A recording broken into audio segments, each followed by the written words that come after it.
Assalamualaikum warahmatullahi wabarakatuh. Pada kesempatan ini saya akan menjelaskan tentang integral tak tentu. Dalam matematika sering kita jumpai operasi yang saling berkebalikan, saling inverse. Contohnya operasi penjumlahan dengan pengurangan, perkalian dengan pembagian, kemudian juga ada operasi eksponen, bilangan berpangkat dengan logaritma. Sama halnya dengan pembahasan kita pada kali ini tentang integral tak tentu.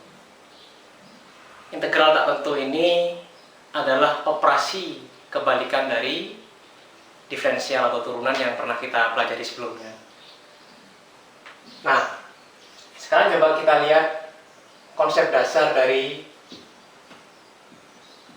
apa yang dimaksud dengan integral tak tentu itu.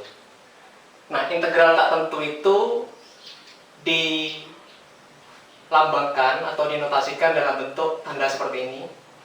Ini dibaca integral dari suatu fungsi, katakanlah f aksen x dx.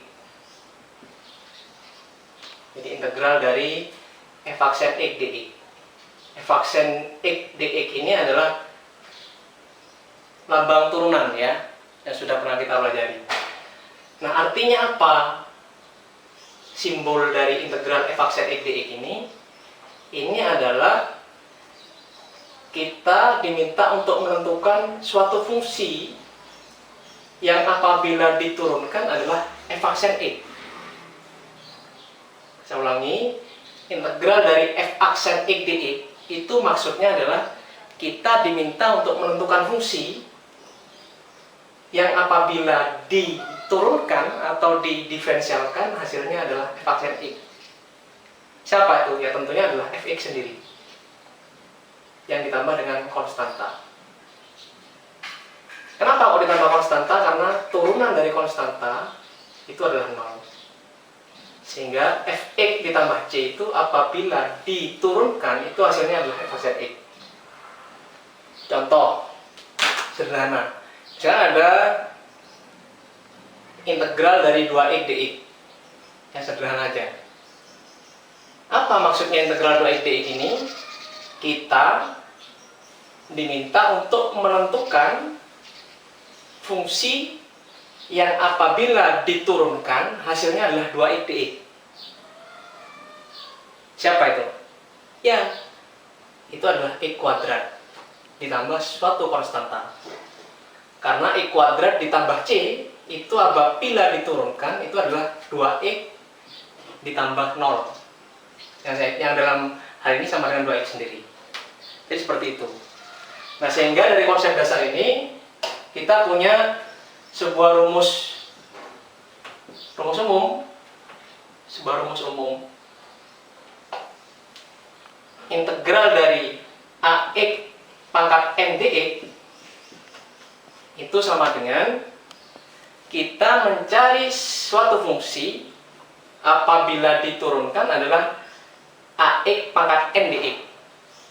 Siapa itu? Fungsi itu adalah a, konstanta ini ya, dibagi dengan n plus 1 dikalikan dengan x pangkat n plus 1 ditambah suatu konstanta.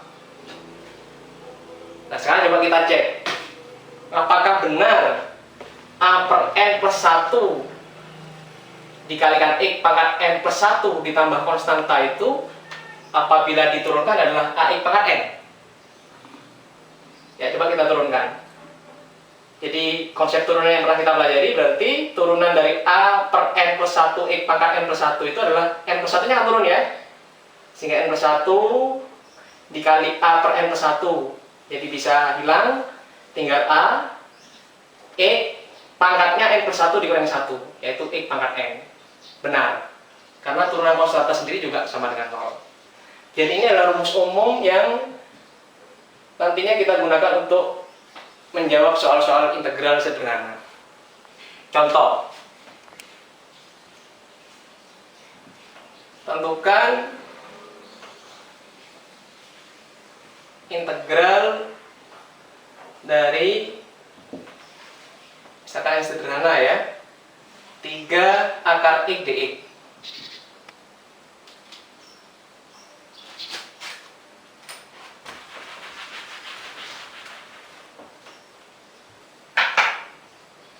Coba kita jawab. Nah, integral dari 3 akar X dx ini bisa kita nyatakan dalam bentuk integral 3 akar X itu adalah X pangkat setengah dx. Sehingga berdasarkan rumus umum ini, integral X pangkat n dx sama dengan A per n plus 1 dikali X pangkat n plus 1 tambah C, maka kita akan dapatkan ini sama dengan 3 dibagi, ini n-nya ya, berarti n plus 1 berarti setengah ditambah 1 dikalikan X pangkat setengah tambah 1, jangan lupa ditambah konstanta, yaitu konstanta. Sehingga ini sama dengan 3 setengah tambah 1 itu 3 per 2 dikalikan X pangkat 3 per 2 ditambah C. Sehingga ini sama dengan 3 dibagi 3 per 2 berarti 3 kali 2 per 3 ya. X pangkat 3 per 2 itu sama dengan X dikali X pangkat setengah, begitu kan?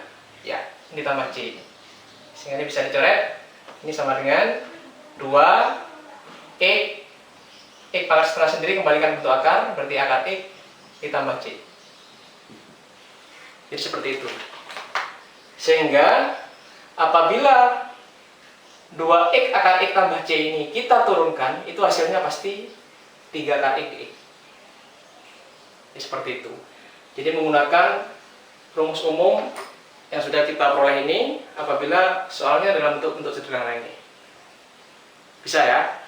Baik. Sekarang coba kita ada sifat-sifat integral ya. Sifat-sifat integral. Nah, sifat-sifat integral ini juga dipengaruhi oleh sifat-sifat turunan ya, sifat-sifat turunan. Jadi sifat-sifat yang berlaku pada turunan itu juga akan berpengaruh pada sifat-sifat integral. Coba kita ingat dulu pada sifat-sifat turunan ya. Kalau kita punya fungsi y sama dengan u tambah v, maka y aksen turunannya adalah u aksen tambah v aksen. Jadi masing-masing suku diturunkan. Begitu juga kalau kita punya fungsi y sama dengan u dikurangi v. Itu kalau diturunkan adalah y aksen sama dengan u aksen dikurangi v aksen. Artinya apa? Kalau penjumlahan pengurangan, maka masing-masing suku diturunkan. Nah, sama dengan integral. Sifat yang pertama ya. Jika ada integral dari fungsi f ditambah g dx, maka ini juga sama dengan masing-masing suku diintegralkan. Integral f dx ditambah integral g dx. Begitu juga kalau pengurangan. Integral f dikurangi g dx. Ini sama dengan integral dari f dx dikurangi integral g dx. Jadi penjumlahan pengurangan masing-masing suku diintegralkan. Ya. Sekarang bagaimana kalau perkalian? Jadi integral dari f g dx. Termasuk bagaimana kalau integral f per g dx pembagian ya. Nah, ini juga dipengaruhi oleh sifat-sifat turunan. Coba kita ingat kembali sifat turunan ya. Kalau kita punya fungsi y sama dengan u kali v, maka turunannya y aksen itu kan bukan u aksen kali v aksen ya. Jadi turunannya adalah apa? U aksen v ditambah u v aksen. Begitu juga pembagian, kalau y sama dengan u per v, itu turunannya bukan y aksen sama dengan u aksen per v aksen, tapi apa? U aksen kali v dikurangi u kali v aksen dibagi v kuadrat. Tentunya kalian masih ingat. Nah, sehingga bagaimana integral f kali g dx dan integral f per g dx ini tidak sama dengan integral f dx dikalikan integral g dx. Nggak sama. Karena sifat pada turunan juga tidak bisa seperti itu. Termasuk yang pembagian ini juga tidak sama dengan integral f dx dibagi integral apa? G dx. Jadi seperti itu.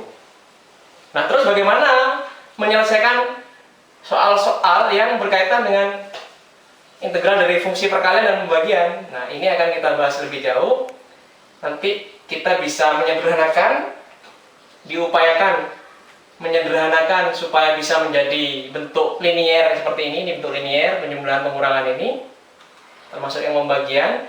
Tapi kalau nggak bisa, kita menggunakan teknik pengintegralan lain yang akan kita kenal dengan nama nanti integral substitusi dan integral parsial.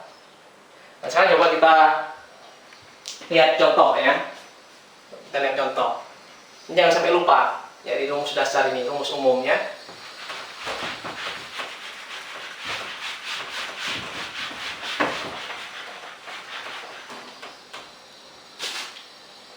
Contoh. Tentukan yang A integral dari 4x kuadrat ditambah 6x dikurangi 5 dx. Terus yang B integral dari x plus 2 dikalikan 3x dikurangi 1 dx misalkan. Terus yang C integral dari x kuadrat dikurangi 5x ditambah 7 dibagi akar x dx. Terus yang D misalkan integral x dikalikan x kuadrat dikurangi 4 pangkat 5 dx. Seperti ini. Coba kita jawab ya. Untuk yang A sederhana, karena ini 4x kuadrat ditambah 6x dikurangi 5. Jadi operasinya itu dihubungkan oleh operasi penjumlahan pengurangan. Jadi berdasarkan sifat-sifat integral yang sudah kita bahas tadi, ini bisa langsung kita kerjakan ya. Ini 4x kuadrat ditambah 6x dikurangi 5 dx. Ini berarti berdasarkan sifat yang pertama dan yang kedua, maka masing-masing suku diintegralkan. Jadi 4x kuadrat diintegralkan, 6x diintegralkan, 5 diintegralkan. Sehingga ini menjadi berdasarkan rumus umum tadi, 4x kuadrat berarti 4 per berapa? 2, saya tulis lengkap dulu, tambah 1, x pangkat 2 tambah 1, ini integral dari 4x kuadrat, ditambah integral dari 6x berarti 6 per, ini kan pangkatnya 1 ya. Tadi 1 tambah 1, x pangkat 1 tambah 1, di pangkatnya bertambah 1, dikurangi integral 5, ya 5x. Integral 5x. Ya tinggal memberikan x aja. Terus ditambah, jangan lupa ditambah apa? Sebuah konstanta. Ya, ditambah konstanta. Sehingga ini menjadi 4 per 3, x pangkat 3, ditambah 6 per 2, 6 per 2 berarti 3 ya. 3x pangkat 2 dikurangi 5x ditambah konstanta. Sehingga apabila fungsi yang kita dapatkan ini 4 per 3x pangkat 3 ditambah 3x kuadrat dikurangi 5x tambah c, ini kalau diturunkan ini hasilnya adalah 4x kuadrat tambah 6x min 5. 4 per 3x pangkat 3 diturunkan jadi 4x kuadrat, 3x kuadrat jadi 6x, 5x jadi 5. 5 ditambah konstanta. Konstanta turunnya berapa? 0 ya. Jadi sederhana sekali. Terus bagaimana dengan yang B? Bagaimana dengan yang B?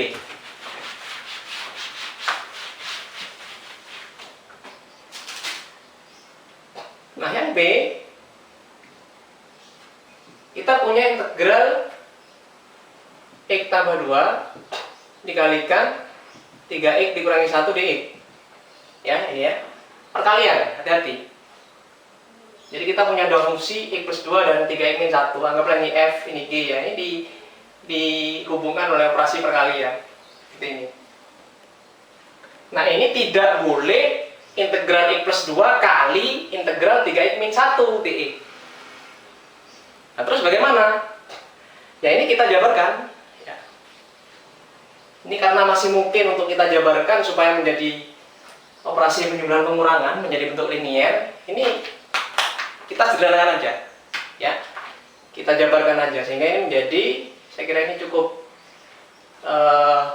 familiar ya, sudah sering kita lakukan. Ini kalikan aja X kali 3X, jadi 3X kuadrat, X kali min 1 1X ditambah 2 kali 3X 6X min 1X ditambah 6X, berarti ditambah 5X ya. 2 kali min 1 adalah min 2. Jadi bentuk perkalian ini bisa kita jabarkan menjadi bentuk penjumlahan pengurangan, bentuk linier. Nah, sehingga ini masing-masing bisa kita integralkan. Coba kita langsung ya. 3 kuadrat berarti 3 per 3. 3 per 3. X pangkat 3 ditambah 5 per berapa? Per 2 ya. X pangkat 2 dikurangi 2X ditambah C. Sehingga ini sama dengan 3 per 3 1. Jadi X pangkat 3 ditambah 5 per 2X kuadrat dikurangi 2X ditambah C. Selesai. Jadi bisa seperti itu.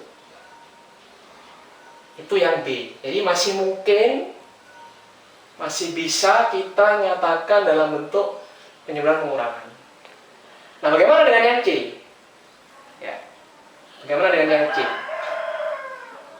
X kuadrat dikurangi 5X tambah 7 dibagi akar X dx integralnya ya. Ini pembagian.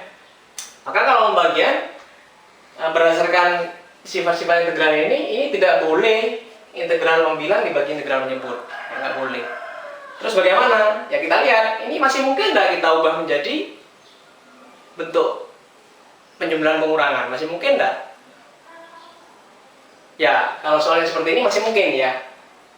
Karena kan X kuadrat dikurangi 5X tambah 7 dibagi akar X. Akar X itu X pangkat berapa? Pangkat setengah kan? Ya, pangkat setengah. Jadi masing-masing suku ini dibagi dengan X pangkat setengah. Coba berapa? X kuadrat dibagi X pangkat setengah. Berarti kan X pangkat 3 per 2 jadinya. Ya, 5X dibagi X pangkat setengah. Jadi 5X pangkat setengah. Itu kan? Terus ditambah 7 dibagi akar X. X pangkat setengah berarti 7 dikali X pangkat min setengah. Kan gitu kan? Sehingga bisa menjadi bentuk penjumlahan pengurangan. Saya kira tidak usah dibahas ya. Tidak usah dibahas. Karena ini bisa diubah menjadi bentuk linier seperti ini. Ini menjadi berapa tadi? X pangkat 3 per 2 dikurangi 5X pangkat setengah ditambah 7 kali X pangkat min setengah. Ya, begitu ya. Jadi masih mungkin. Nah, sekarang bagaimana dengan yang D? Bagaimana dengan yang D? Integral X kali X kuadrat dikurangi 4 pangkat 5 dx. Nah, ini. Oh, masih mungkin ya, pangkat 5. Kita uraikan X kuadrat dikurangi 4 pangkat 5, diuraikan, dijabarkan ya. Masih mungkin, tapi cukup panjang kalau pangkat 5 ya.